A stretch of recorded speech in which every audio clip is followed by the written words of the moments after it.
बीडच्या केजमध्ये रास्तारोको दरम्यान एसटी बसेसची तोडफोड केल्याचं प्रकरण. तोडफोड प्रकरणी केज पोलीस ठाण्यात 5 वेगवेगळे गुन्हे दाखल. रास्तारोको केल्याप्रकरणी 300 आंदोलकांवरही गुन्हा दाखल. अलिबागमध्ये आरसीएफ प्रकल्पग्रस्तांच्या आंदोलन प्रकरणी कारवाई. आमदार महेंद्र दळवींसह 200 जणांवर गुन्हा दाखल. भंडाऱ्याच्या सुरेवाड्यामध्ये स्कूल बसचा अपघात. रस्त्यावरील खड्डे चुकवण्याच्या प्रयत्नात स्कूल व्हॅन पलटी. 10 विद्यार्थी किरकोळ जखमी विद्यार्थ्यांवर उपचार सुरू. नाशिक पुणे महामार्गावर चंदनापुरी घाटात एसटी बसचा अपघात. 9 ते 10 प्रवासी अगदी किरकोळ जखमी. काही काळासाठी महामार्गावरील वाहतूक ठप्प झाली होती.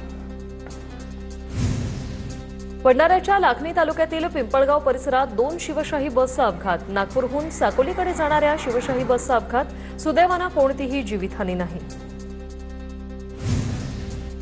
बीड तालुक्यातील पाली गावात अंत्यविधीच्या कार्यक्रमात पिकअप शिरला. अपघातात एकाचा मृत्यू तर 6 जण जखमी. जखमींमधील एकाची प्रकृती गंभीर असल्याची माहिती. अहिल्यानगरमध्ये अल्पवयीन मुलीचा स्कूल बस चालकाकडून विनयभंग. तोफखाना पोलिसात विनयभंग आणि धमकी दिल्याप्रकरणी गुन्हा दाखल. स्कूल बस चालक बाळू वैरागर सध्या पोलिसांच्या ताब्यात. भंडारा जिल्ह्यातील लाखनी पोलीस स्टेशन हद्दीत अल्पवयीन मुलीवर अत्याचार. मुलीच्या तक्रारीवरून आरोपी मुनेश्वर देऊळकरला पोलिसांनी बेड्या ठोकल्या. हिंगोलीत 6वीत शिकणाऱ्या विद्यार्थिनीवर शिक्षकाकडूनच अत्याचाराचा प्रयत्न. आखाडा बाळापूर पोलिसात दोघांविरोधात गुन्हा दाखल. आरोपी शिक्षकाचा शोध सुरू. सांगलीतील महात्मा गांधी चौकी पोलिसांची मोठी कारवाई. 6.5 लाखांच्या बनावट नोटांसह प्रिंटिंगचं साहित्यही जप्त. कारवाईत अभिजित पवार नावाच्या आरोपीलाही अटक.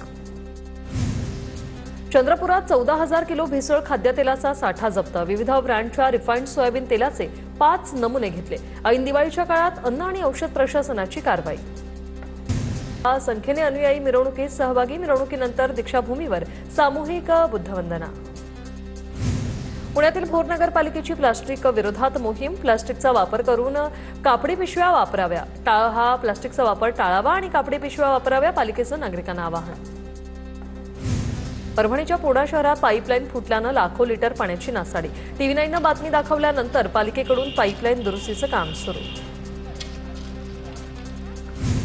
भंडारा जिल्हा परिषद कार्यालयातील उमेद स्टॉलच्या माध्यमातून महिलांना रोजगार. स्टॉलमध्ये ठेवलेल्या महिला बचत गटाच्या उत्पादनांना नागरिकांचा उत्स्फूर्त प्रतिसाद. साताऱ्याच्या कराड तहसील कार्यालयात सैनिक दरबार संपन्न. आजीमाजी सैनिकांच्या समस्यांचं निराकरण. प्रांताधिकारी अतुल म्हेत्रे, तहसीलदार कल्पना ढवळे, सैनिक फेडरेशनचे राज्य उपाध्यक्ष प्रशांत कदम उपस्थित. मुक्ताईनगर रावेर भुसावळ शहरातील कचऱ्याचा प्रश्न ऐरणीवर. दिवाळी तोंडावर असतानाही कचऱ्याची विल्हेवाट न लावल्यानं नागरिकांकडून संताप.